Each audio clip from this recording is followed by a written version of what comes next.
ಓದು ಶಿಕ್ಷಣ ಯಾಕೆ ಬೇಕು? ಕೆಲವರು ಮಾತಾಡ್ತಾರೆ, ಉಡಾಫೆಯಾಗಿ ಮಾತಾಡ್ತಾ ಇರ್ತಾರೆ ಶಿಕ್ಷಣದ ಬಗ್ಗೆ, ಕಲಿಕೆ ಬಗ್ಗೆ. ಓದ್ದವ್ರು ಯಾರು ಉದ್ಧಾರ ಆಗ್ಯಾರ? ಎದಕ್ಕೆ ಓದಬೇಕು? ಎಷ್ಟು ಓದಿದ್ರು ಅಷ್ಟಾಗೇನೆ ಬಿಡು. ಯಾಕೆ ಇವರು ಹೀಗೆ ಯಾಕೆ ಮಾತಾಡ್ತಾರೆ ಅಂದರೆ, ಅವರಿಗೆ ಕಲಿಯೋದಕ್ಕೆ ಇಂಟ್ರೆಸ್ಟ್ ಇರಲ್ಲ. ಅವರು ಮೈಗಳ್ರಾಗಿರ್ತಾರೆ. ಅವರು ಇದೊಂದಂತಲ್ಲ, ಯಾವುದೇ ವಿಷಯ ತೊಗೊಳ್ರಿ ನೀವು. ಲೇಜಿ ಇರೋರು, ಇಂಟ್ರೆಸ್ಟ್ ಇಲ್ಲದೆ ಇರೋರು, ಎಜುಕೇಷನ್ ಅಷ್ಟೇ ಅಲ್ಲ, ಬೇರೆ ಯಾವ ವಿಷಯ ಆದರೂ ಕೂಡ ಅದೇ ರೀತಿಯಾಗಿ ಮಾತಾಡ್ತಾನೇ ಇರ್ತಾರೆ. ಪೇರೆಂಟ್ಸು ನನ್ನ ಮಕ್ಕಳು ಕಲೀಲಿ, ಚೆನ್ನಾಗಿ ಓದಲಿ ಅಂದ್ಕೊಂಡು ಲಕ್ಷಾನುಗಟ್ಟಲೆ ಫೀಸ್ ಕೊಟ್ಟು ದೊಡ್ಡ ದೊಡ್ಡ ಸ್ಕೂಲ್ಗಳಲ್ಲಿ ಅಡ್ಮಿಷನ್ ಮಾಡಿಸಿರ್ತಾರೆ. ಆದರೂ ಕೂಡ ಅವರಿಗೆ ಇಂಟ್ರೆಸ್ಟೇ ಇರಲ್ಲ. ಅದರ ಬಗ್ಗೆ ಶಿಕ್ಷಣ ಅಂದರೆ ಏನು, ಅದರ ಮೌಲ್ಯ ಏನು ಅನ್ನೋದ್ರದ್ದು ತಿಳುವಳಿಕೆನೇ ಇರಲ್ಲ. ಅವರು 10th ಆದರೂ ಓದ್ತಿರಲಿ, ಹೈಸ್ಕೂಲ್ ಆದರೂ ಓದ್ತಿರಲಿ, PUC ಬೋರ್ಡ್ ಎಕ್ಸಾಮ್ ಆದರೂ ಕೂಡ ಇರಲಿ, ಯಾವುದಾದ್ರೂ ಅವ್ರಿಗೆ ವ್ಯತ್ಯಾಸನೇ ಇರಲ್ಲ. ತಲೆನೇ ಕೆಡಿಸ್ಕೊಳ್ತಾ ಇರಲ್ಲ. ಪೇರೆಂಟ್ಸ್ಗೆ ಹೇಳಿ ಹೇಳಿ ಸಾಕಾಗಿ ಹೋಗ್ಬಿಟ್ಟಿರುತ್ತೆ. ಇನ್ನು ಕೆಲವು ವಿದ್ಯಾರ್ಥಿಗಳಿಗೆ ಹೇಳೋದೇ ಬೇಡ, ತಾವೇ ಓದ್ತಾ ಇರ್ತಾರೆ. ಅವರಿಗೆ ಓದೋದ್ರಲ್ಲಿ ಆಸಕ್ತಿ ಇರುತ್ತೆ, ಶಿಕ್ಷಣಕ್ಕೆ ಬೆಲೆ ಕೊಡ್ತಾರೆ.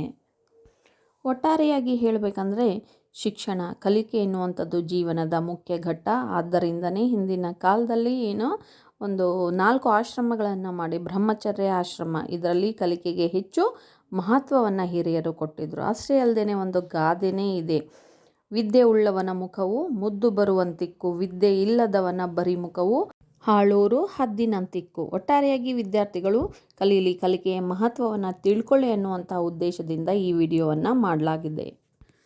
ಎಲ್ರಿಗೂ ನಮಸ್ಕಾರ. ನಮ್ಮ ಜೀವನದ ಬೆನ್ನೆಲುಬು ಶಿಕ್ಷಣ. ಈ ಶಿಕ್ಷಣದ ಮಹತ್ವವನ್ನು ತಿಳಿಯೋದಕ್ಕೋಸ್ಕರವಾಗಿ ಈ ದಿನ ಜ್ಞಾನ ಬೆಳಗು ಯೂಟ್ಯೂಬ್ ಚಾನಲ್ಗೆ ಎಲ್ಲರನ್ನ ಸ್ವಾಗತ ಕೋರ್ತಾ ಇದ್ದೀನಿ. ಈ ವಿಡಿಯೋದಲ್ಲಿ ನಾವು ಶಿಕ್ಷಣ ಅಂದ್ರೇನು, ಅದರಿಂದ ನಮಗೆ ಏನೆಲ್ಲ ಪ್ರಯೋಜನ ಆಗುತ್ತೆ, ಅದು ವಿದ್ಯಾರ್ಥಿ ಹಾಗೂ ಪೋಷಕರಿಗೆ ಏಕೆ ಮುಖ್ಯ ಅನ್ನೋದನ್ನು ನಾವು ವಿವರವಾಗಿ ತರ್ಕಬದ್ಧವಾಗಿ ತಿಳಿಯೋಣ ಬನ್ನಿ. ಅದಕ್ಕಿಂತ ಮೊದಲು ಜ್ಞಾನ ಬೆಳಗು ಯೂಟ್ಯೂಬ್ ಚಾನಲ್ಗೆ ಯಾರು ಸಬ್ಸ್ಕ್ರೈಬ್ ಆಗಿಲ್ಲ ದಯವಿಟ್ಟು ಸಬ್ಸ್ಕ್ರೈಬ್ ಮಾಡಿ, ಈ ವಿಡಿಯೋವನ್ನು ಶೇರ್ ಮಾಡಿ, ಲೈಕ್ ಮಾಡಿ, ಹಾಗೆ ನಿಮ್ಮ ಅಭಿಪ್ರಾಯಗಳನ್ನು ಕಮೆಂಟ್ ಮೂಲಕ ತಿಳಿಸಿ ಅಂತ ಹೇಳ್ತಾ, ಶಿಕ್ಷಣ ಅನ್ನೋದು ಕೇವಲ ಪುಸ್ತಕದ ಅಧ್ಯಯನ ಅಲ್ಲ. ಬುಕ್ಗಳನ್ನು ಓದೋದು, ಬೈಹರ್ಟ್ ಮಾಡೋದು, ಮಾರ್ಕ್ಸಿಗೋಸ್ಕರ, ಸರ್ಟಿಫಿಕೇಟ್ಗೋಸ್ಕರ ಓದೋದು ಅಷ್ಟೇ ಅಲ್ಲ. ಇದು ನಮ್ಮ ವ್ಯಕ್ತಿತ್ವವನ್ನು ವಿಕಸನ ಮಾಡುತ್ತೆ, ನಾವು ಬೆಳೆಯೋದಕ್ಕೋಸ್ಕರ ಸಹಾಯ ಮಾಡುತ್ತೆ, ಜ್ಞಾನವನ್ನು ನೀಡುತ್ತೆ, ನಮ್ಮಲ್ಲಿ ಉತ್ತಮ ಮೌಲ್ಯಗಳನ್ನು, ನೀತಿಗಳನ್ನು ಇದು ಬೆಳೆಸುತ್ತೆ. ಅಷ್ಟೇ ಅಲ್ಲದೆ ಕೌಶಲ್ಯಗಳನ್ನು, ನಮ್ಮನ್ನು ಸ್ಟ್ರಾಂಗನ್ನಾಗಿ ಮಾಡೋದು, ಧೈರ್ಯ, ಛಲ ಬೆಳೆಸೋದು, ಆತ್ಮವಿಶ್ವಾಸವನ್ನು ಬೆಳೆಸ್ತಕ್ಕಂಥದ್ದು ಯಾವುದೋ ಶಿಕ್ಷಣ.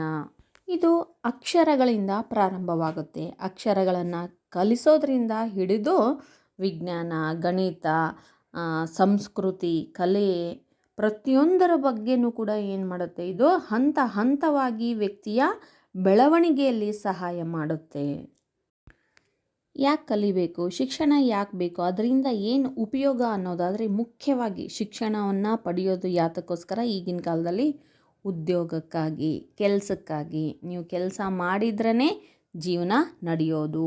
ಹಣಕ್ಕಾಗಿ, ಆರ್ಥಿಕ ಪರಿಸ್ಥಿತಿಯನ್ನು ಸುಧಾರಿಸೋದಕ್ಕಾಗಿ, ಇದು ಮುಖ್ಯವಾದದ್ದು. ನಂಬ್ತಿರಲ್ಲ, ಅದಕ್ಕೋಸ್ಕರ ನೀವೇನೋ ಓದಲೇಬೇಕು, ಕಲೀಲೇಬೇಕು, ಶಿಕ್ಷಣವನ್ನು ಹೊಂದಲೇಬೇಕು. ಮತ್ತು ಇದು ನಿಮಗೆ ಕಮ್ಯುನಿಕೇಷನ್ ಸ್ಕಿಲ್ ಅಂದರೆ ಸಂಪರ್ಕ ಕೌಶಲ್ಯವನ್ನು ಬೆಳೆಸೋದಕ್ಕೆ ಸಹಾಯ ಮಾಡುತ್ತೆ. ಯಾರ ಜೊತೆಗೆ ಯಾವ ರೀತಿಯಾಗಿ ವ್ಯವಹರಿಸಬೇಕು, ಮಾತಾಡಬೇಕು, ಇದು ನಿಮ್ಮ ಜೀವನದಲ್ಲಿ ಅತ್ಯವಶ್ಯಕವಾಗಿ ಬೇಕಾಗಿರ್ತಕ್ಕಂಥದ್ದು. ಮತ್ತು ತಂತ್ರಜ್ಞಾನ, ಹೊಸ ಹೊಸ ಟೆಕ್ನಿಕ್ಸು, ಮಷಿನರೀಸು, ಹೊಸ ಹೊಸ ತಂತ್ರಜ್ಞಾನ, ವಿಜ್ಞಾನದ ಬಗ್ಗೆನೂ ಕೂಡ ಇಲ್ಲಿ ಶಿಕ್ಷಣವನ್ನು ಕೊಡ್ತಕ್ಕಂಥದ್ದು ಯಾವುದು, ಜ್ಞಾನವನ್ನು ಕೊಡ್ತಕ್ಕಂಥದ್ದು ಯಾವುದು, ಕಲಿಕೆ ಶಿಕ್ಷಣ.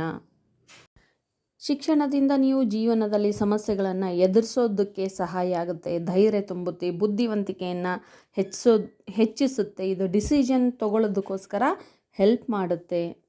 ಸಮಾಜದಲ್ಲಿ ನಿಮಗೆ ಉನ್ನತ ಗೌರವ, ಮರ್ಯಾದೆ, ನೀವು ಉನ್ನತ ಸ್ಥಾನಕ್ಕೆ ಬೆಳಿತೀರಾ. ಶಿಕ್ಷಣ ಪರಿಮಳ ಇದ್ದ ಹಾಗೆ ಒಳ್ಳೆಯ ಪರಿಮಳವನ್ನು ಬೀರುತ್ತೆ. ಆ ಪರಿಮಳವನ್ನು ಹಿಡ್ಕೊಂಡು ಎಲ್ಲರೂ ನಿಮ್ಮ ಹತ್ರ ಬರ್ತಾರೆ.